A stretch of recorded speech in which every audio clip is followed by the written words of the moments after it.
Now I ask you to please close your eyes as we enter into our time today of meditation together. Let's just start out by just beginning to relax and just letting the breath flow.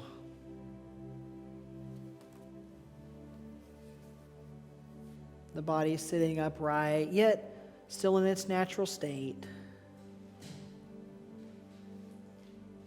Just rooting your feet firmly to the earth.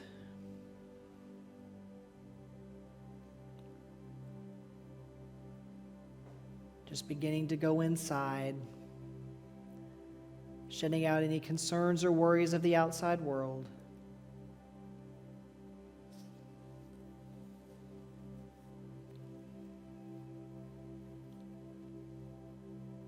We begin to focus today on the imagination, and as we do that, we come into this time of meditation together to begin to clear out any obstacles that block that imagination and that block it from working with us and for allowing it to help us to manifest what it is we wish to see in our lives.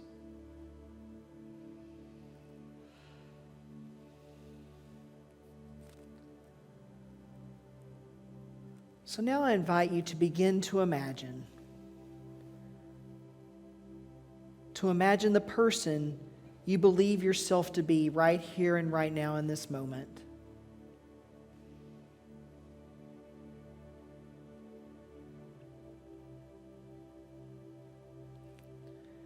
It's okay if you aren't quite sure who you are just yet. Just picture yourself going about the things you may do in a typical day.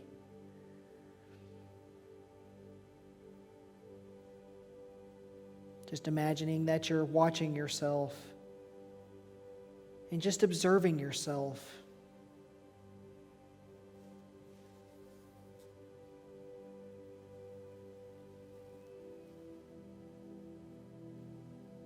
What's this person doing, and what does this person look like?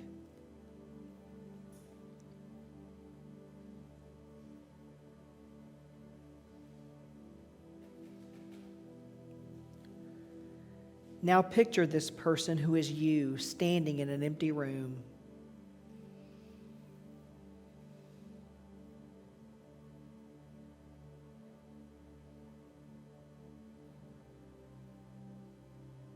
Imagine watching this person, just observing.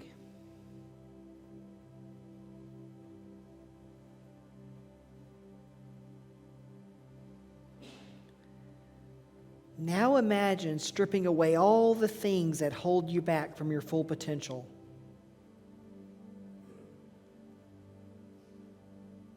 Any self-doubt beginning to absolve.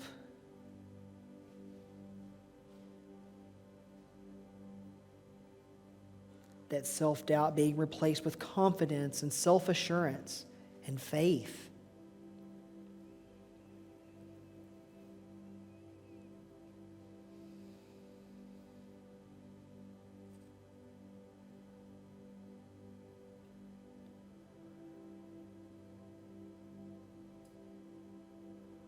Visualize this person before you and imagine all the things that get in the way of success.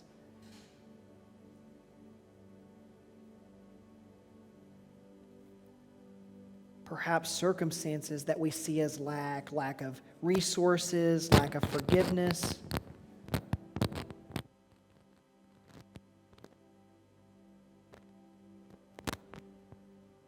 Any baggage from the past, anything that is holding this person back in any way at all.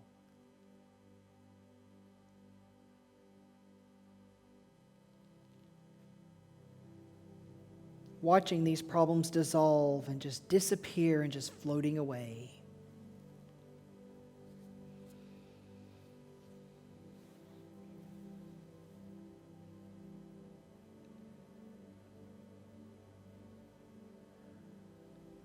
Again, imagine this person standing in that same empty room.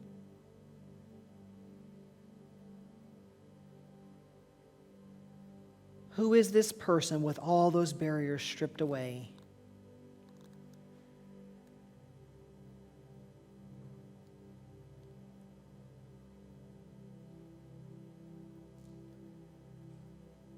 this person is you. Imagine who you are at the core.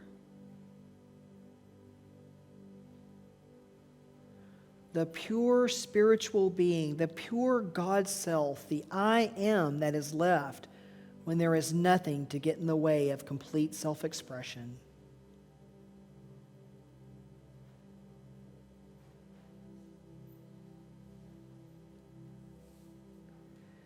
And as we prepare to enter into the silence, I invite you to allow yourself to step inside this image and to fully become this person.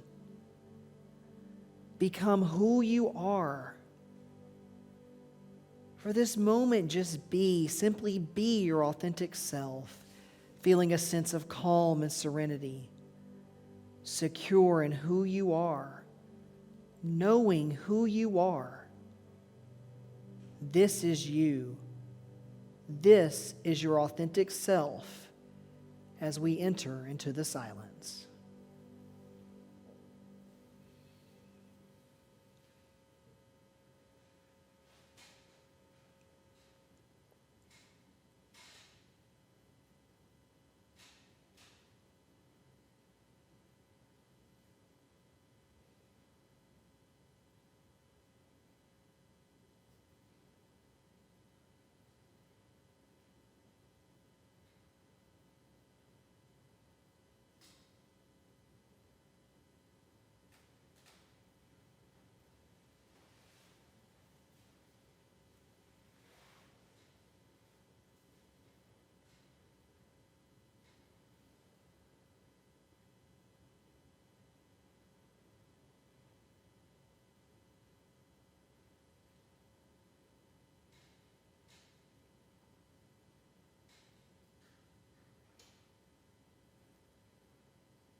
And as we now begin to bring our attention and our awareness back to this present moment,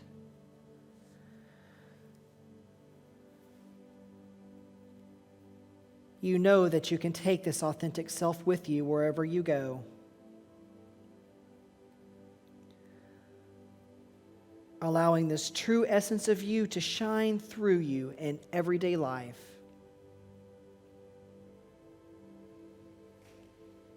Allowing your values, your personality, and motivations to shine through and to guide your behavior. To make up who you really are. Knowing that you have always been this person. You always will be your authentic self. A positive, confident person. A person you like and who you appreciate. This is the real you that will always be with you. Namaste.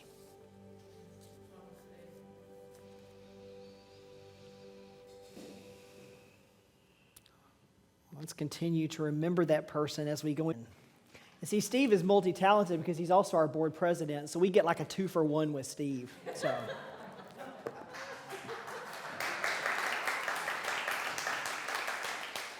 he had that look like I might have embarrassed him, so I apologize, Steve. So I was thinking with the song, what a wonderful world, if I can talk this morning. That's one thing I ask everybody to remember, because right now it doesn't really matter what's going on out there.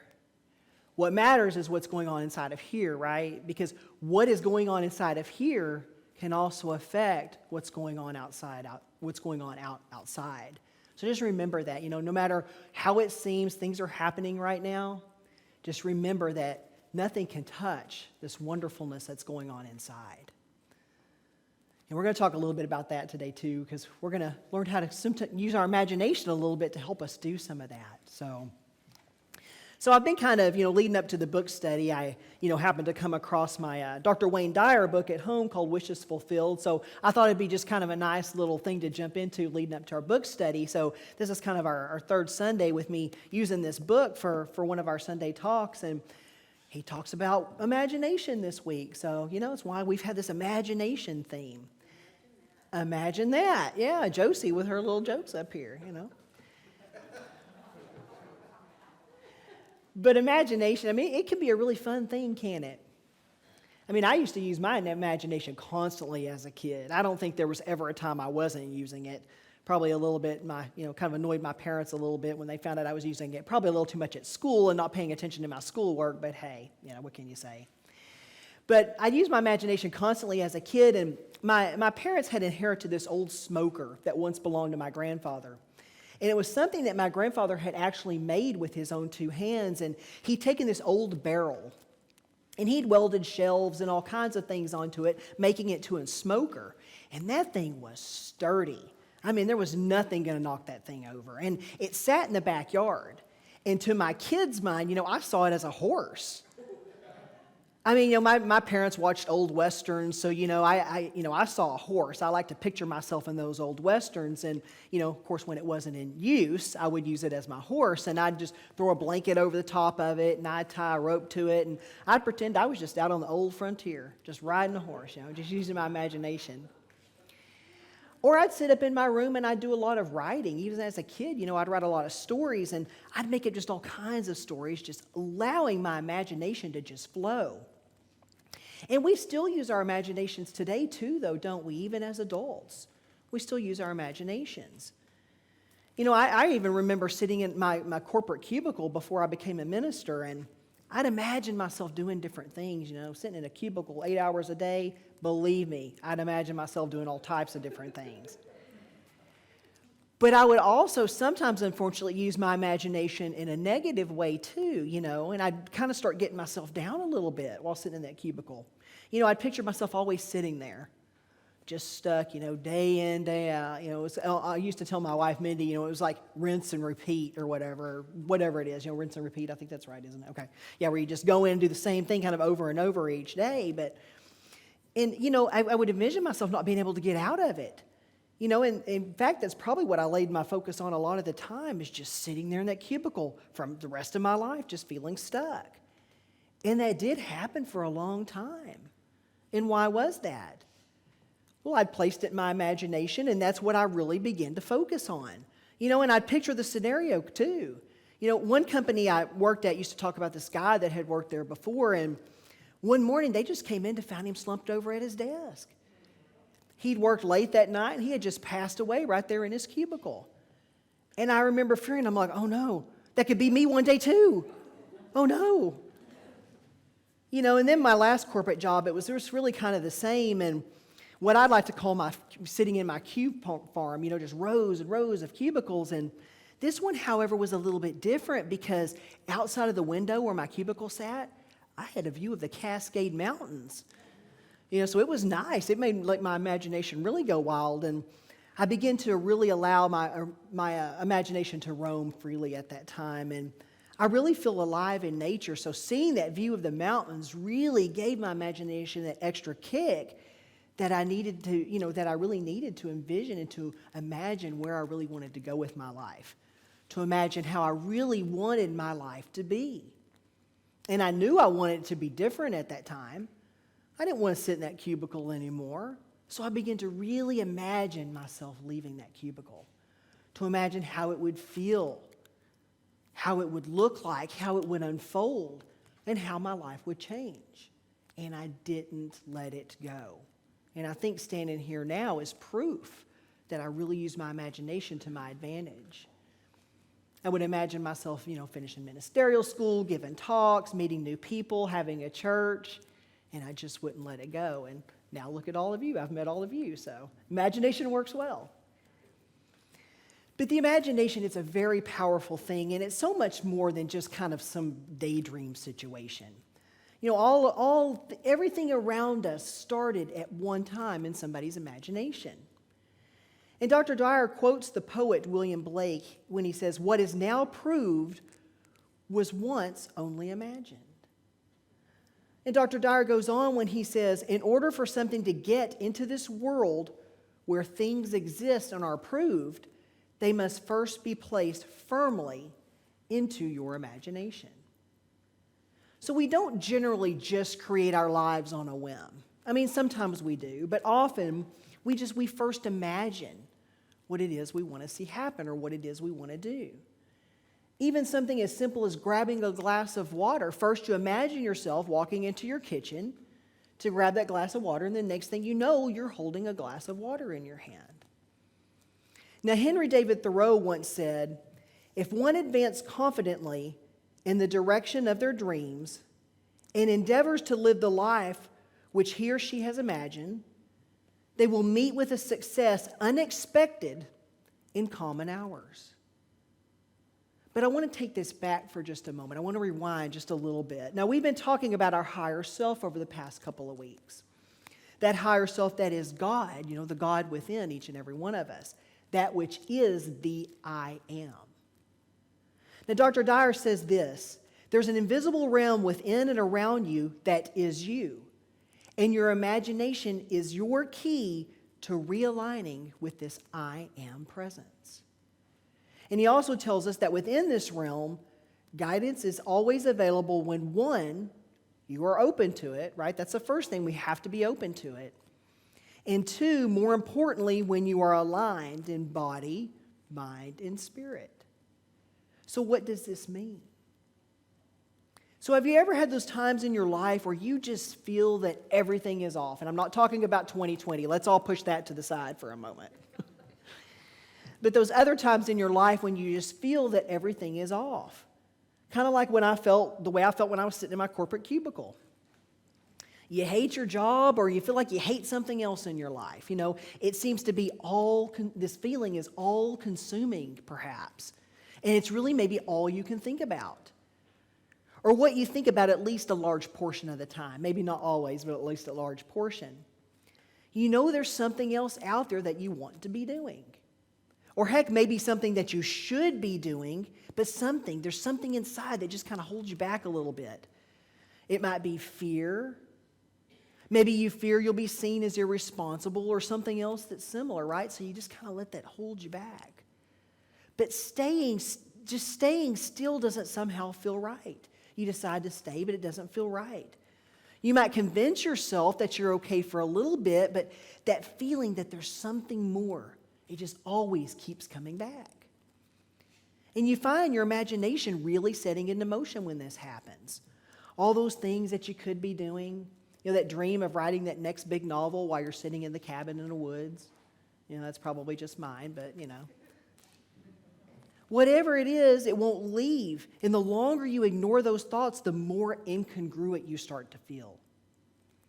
It's because those feelings you are feeling are taking you further away from God, that God presence. Those feelings of fear, whatever you may be experiencing, those aren't from God. Those aren't from your higher self. So you're placing up these barriers between you and that God presence within when you allow your imagination to dwell on those things you don't want. So remember, your alignment with God isn't really going anywhere because it's your true essence. And it's almost kind of like building a dam, where water can't flow when it's blocked, and neither can your highest good. It's almost like you're putting up a dam inside between, your highest good. But there's some really good news here. You can blast that dam completely away, and you don't even need dynamite to do it. It can be a little bit safer than that. And Dr. Dyer, he offers some really helpful advice in this book. The first is to keep your imagination only on those things you want to see. Now, I know this isn't always easy, especially when we're dealing with COVID and all kinds of crazy junk out there. But still, keep your imagination on those things you want to see. We all sometimes get those images of things we don't want to see, right? We've likely all pictured worst case scenario at some point or the other. And as we've done it, we've likely worked ourselves up. We start picturing this worst case scenario in our minds. And before we know it, we've got ourselves pretty worked up, don't we? We're all afraid. Perhaps, we're feeling a little bit of anxiety. And before long, you start actually feeling these physical sensations. Maybe the heart rate's starting to go up a little bit. Your palms are sweaty. Your chest is feeling a little tight. Only to stop and realize, wait a second. This is in my mind right now. None of these things are actually happening. If we can use our imagination to conjure up the worst case scenarios, we can darn sure use it to conjure up to imagine the best case scenario, can't we? It works both ways. And we can conjure up and hold in our imagination those things that we do want to see. Second, Dr. Dyer tells us, don't fill your imagination with the way life used to be. Now, it's okay to reminisce. I'm not saying he wasn't telling us that we shouldn't reminisce. That's okay. But, even me, I finally look back on certain memories all the time, but that's not really what I'm talking about here. Dr. Dyer mentions certain statements here. He mentions statements such as, well, I can't help it. I've always been that way. Maybe you do feel like there's something perhaps that you feel like you've messed up in your life and that's led to something unpleasant today. Maybe you do feel that way. But it doesn't mean that that's where you are now, does it? It doesn't mean it's who you are now. That's all in the past. It's all already happened. And don't let those things in the past define who you are today.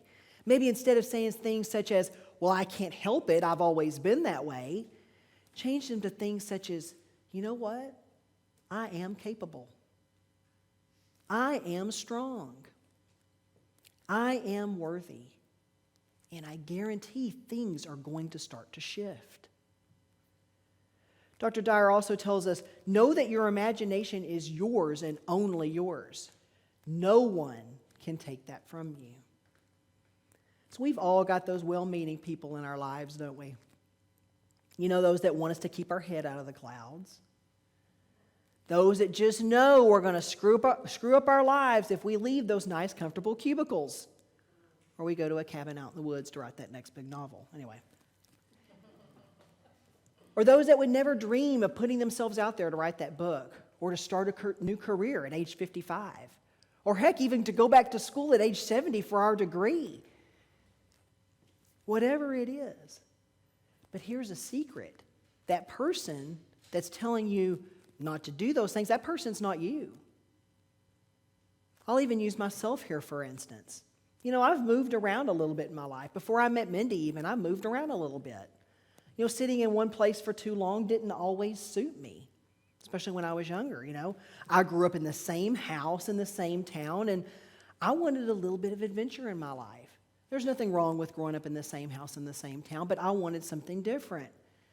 And I've always known deep down that, staying in one place, especially when I was younger, wasn't something I was supposed to do for long term. But looking back, I also realized that I wouldn't be the person I am today if I hadn't had some of those experiences. But not everybody in my family agrees with that. There was supposed to have been marriage at a young age. That job that I was supposed to stay at for 30 years, whether I liked it or not, that didn't really matter. Relationships I should have stayed in despite big red flags or incompatibility. And I've ticked off a couple of people in my family for breaking that mold. And trust me, they let me know that they didn't like it. But that person those people aren't me. And I'd still not change a thing because only I know where I am being led. I'm the only one that can know that. No one else has my personal relationship with God within. Just the same as I don't have their personal relationship with the God within. No one else knows. No one else but me, and it's the same way for you. Now, Dr. Dyer also says, don't become obsessed with what is. Now, I really wish I had a time machine and could go back and tell my younger self this. Does anyone here know Marty McFly that can bring me that DeLorean? What made me think about this, actually, Mindy and I caught a rerun of that last week, but we won't talk about that. That's a little embarrassing, but anyway. But this one can be tempted. This can be tempting to stay obsessed with what is in our lives or to get obsessed with what is in our lives. We're used to things a certain way. We may want them to be different, but we're used to things just kind of going along as they are. Dr. Dyer says this. He says, your imagination is unlimited. And if you've opted for an ordinary level of living, it is tempting to say in what is rather than what you unabashedly intend to manifest for yourself. Keep reminding yourself that everything you've believed has gotten you to precisely the point where you are now. So are you starting to notice a little bit of a theme here? And it's not using your imagination to tell you that someday you're going to be where you want to be. You know, sometimes we can kind of get bogged down in those somedays or using the word will. What happens when you're still thinking about someday 10 years into the future? It's always likely to stay someday rather than here and now. Someday will never change if we don't allow it to. You've got to know it to be true right now, despite what outer circumstances may be telling you. And why is that? That's because we know with God and with our higher selves that all possibilities are completely limitless. 2 Corinthians 5:7 of the Bible tells us, "For we walk by faith, not by sight." Then Jesus in Luke 1:37, "For nothing will be impossible with God." He didn't say nothing for everyone but Josie. He said nothing will be impossible with God. Everybody, for all of us. Then again, Jesus again in Mark 11:24, "Therefore I tell you, whatever you ask for in prayer, believe that you have received it and it will be yours." So what is faith? Faith is knowing, right? Faith is knowing. It's knowing that whatever we ask for or affirm in prayer, that it will be ours, that it is already ours. It's not thinking about someday. It's not thinking about how you must first go through this kind of penance for mistakes you have made in the past. It's not what it means. It's talking about knowing right here despite outer circumstances. So I ask you to remember, last week I mentioned about how Moses asked God what its name was. And the name he was given was I am. It wasn't I will. It wasn't I'm not. It was I am. So Dr. Dyer told us, take care of how you use this term. Because saying anything after I am that's incongruent with God is really taking the Lord's name in vain. Practice using imagination to define yourself only in ways that are compatible with your highest self. And the universe will supply the happiness, love, and success that you previously imagined eluding you. And remember when Thoreau said, meet with a success unexpected in common hours. So this is the time to do just that. I mean, heck, we've got the time to practice right now, don't we? We've got a lot of junk going on out there. Now is a perfect time to practice. And maybe we can be thankful to the universe for giving us this time to practice. You know, you are deserving of manifesting a life that you want. You're just deserving as the person sitting next to you is deserving. It doesn't matter what has or hasn't happened in the past. Who you thought you were or weren't in the past, it doesn't matter right here and right now today. This is now. This is the present. And it's yours to create the world that you want. That choice is just merely up to you. Namaste.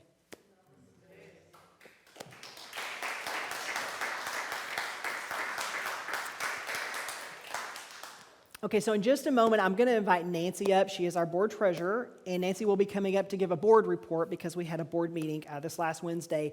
Really quick before I do that, though, we are running a little bit behind. I'm not going to use COVID as an excuse, but I'm going to use COVID as an excuse.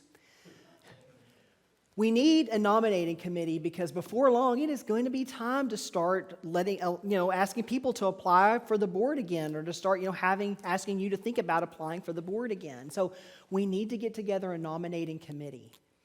So if you are interested, if you're sitting here today, or if you're watching online and you are interested in being a part of the nominating committee, please email me at the church. Email me at minister@unityofmadison.org or call me to let me know, so we can talk a little bit about that. You'll be joining myself, and then Joe Dieter will be the board representative on the nominating committee this time. So please think about it, and please let us know. I promise you it's not going to eat up a huge chunk of your time. Well, Ann's laughing because Ann's done it a few times. But anyway, theoretically, okay? And we can meet on Zoom. You know, you're not going to be forced to come in if you're not comfortable. So just know that as well. So please think about that. And if interested, again, email me at minister@unityofmadison.org or, just call the church and let us know. Okay, Nancy, I will now invite you up to give a board report.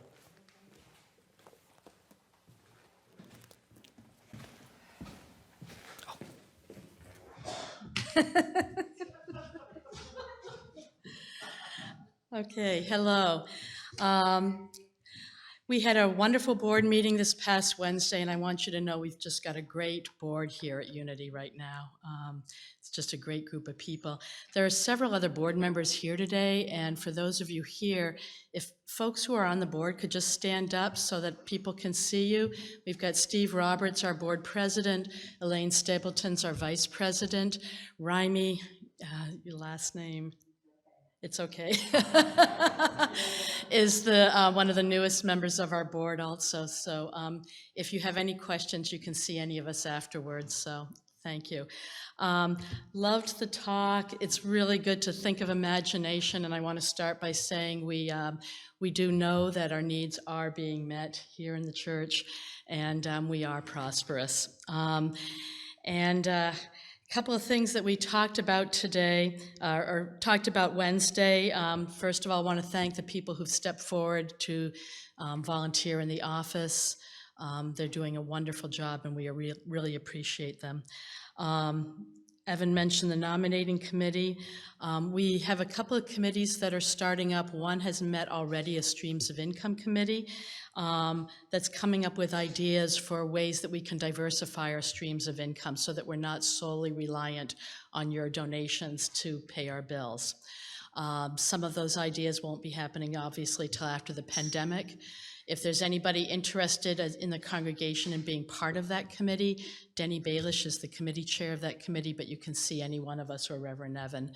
We have two other committees that are getting ready to start. One is a maintenance committee, and I'm chairing that, looking at ongoing maintenance needs in the church and for the future.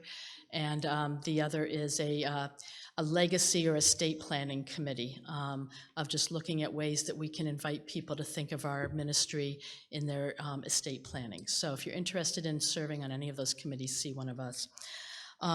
We also have Raimi and Denny came up with a survey that you may have seen the link to on our e-blast or on our website. There's paper copies also in the foyer if you're not real comfortable with the computer, and that's just looking at ways to collect demographic information and look at places that maybe you have other memberships or associations out in the community as we look to grow our ministry and our outreach into the community and ways to do that. So we ask everybody to complete that survey. It only takes a couple of minutes of your time. It's a Survey Monkey. Names aren't being asked unless you want to put your name down, and multiple people can use the same link through your email, just as long as you're over 18. So multiple family members that use the same email for the church can do that. We are looking, and I know Catherine's like, please, as soon as possible, in updating the phone system in our church. The phone and answering machine system is really antiquated, and Reverend Evin, in consultation with the office volunteers, is looking at that. If you've called and left a message and nobody's gotten back to you, try again. So hoping to get that updated soon. Also wanting to just let you know, Lloyd Rowley has been leading our Porchlight ministry team for many years. Porchlight during the pandemic is not having church groups make meals and serve them like we were doing before. They are still serving meals and providing housing, but they're doing that in a central location. So we have been continuing to tithe to them on a monthly basis to provide the services, but we haven't been meeting here, and Lloyd is thinking this is a good time for him to take a break. So thanking him for his many, many years of service. It's been wonderful. As treasurer, then the other piece that we spent some time talking about is our finances. And again, we're affirming prosperity. We're affirming that our needs are being met. We've been looking very carefully at ways that we can shave our expenses wherever possible. And one of the things that we wanted you to know One of the things we wanted you to know is that when you make your donations online, we have a third-party group organization, I don't know what you call it, called Vanco, that manages our online donations. It's a really wonderful service because they keep track of donations per person, and you can update your amount that you give and how often you give and all. But there are some fees associated with that, and we just wanted to be really transparent about what those fees are, because the total fees for the congregation as a whole run anywhere from about $80 to $115 a month. That, you know, is a fee. So we want to let you know ways to minimize that. So every transaction that is done through Vanco is a 45-cent charge for each transaction. So for instance, we'd been giving weekly, and I'm going, well, it doesn't make a big difference, but I guess we could give monthly. Maybe some people say, I'll just give quarterly, whatever, but it's 45 cents each time. If you make your donation out of your checking or savings account, a 1% fee is assessed, so $1 on a $100 donation. If you make your donation through a credit card, Visa, MasterCard, or Discover, a 2.75% fee is charged, and that's from the credit card companies. If it's American Express, it's 3.5. So a $100 donation, then that would be a $2.75 plus the 45 cents. So what we're just asking you to do is to just be aware of those fees. Some people do put an extra amount in to help offset those fees, so that's one thing you can do.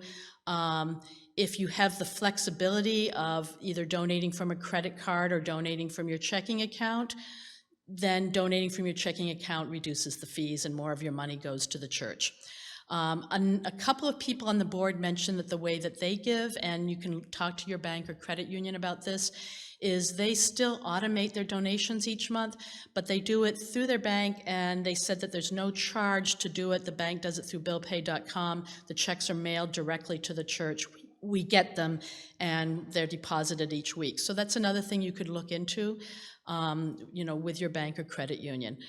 You can also, of course, just manually write out a check and drop it off here at the church or mail it. So there's a lot of different ways to give. How about cash? You can give cash. Unlike some businesses, we do accept cash, and that's deposited each week too. We know that during the pandemic, we have smaller numbers of people coming here in person. We always have the basket here. Each week that money is deposited. Money that comes each week is deposited. But we also know that maybe some folks, because they're not here in person, aren't really thinking about the ongoing expenses. So we do still have payroll and utilities and insurance and lawn mowing, and we will have snow removal, and we do need to, at the minimum, weatherize our sanctuary doors. And, you know, there's things that, there's ongoing expenses, no matter how much we look to shave them. So just want you to be aware of that. There will be a letter going out probably in the next week, just kind of also letting you know that and asking people to prayerfully consider, you know, donating. Just also to be totally transparent, I mean, the minutes and the treasurer's report do get posted each month. Right now, for the year in total, our expenses for the year have exceeded our income for the year by about $10,000. So we just want you to be really aware of that as we continue to affirm that our needs are being met. Because we don't want that to come as a shock to anyone. It varies month to month. It was almost a wash last month, but just going year as a whole, that's the case. So we just want you to know that. Anything else that any other board members want to say that I've forgotten, or no? Okay. Thank you very much for your continued support of this ministry. It means a lot to us, and blessings.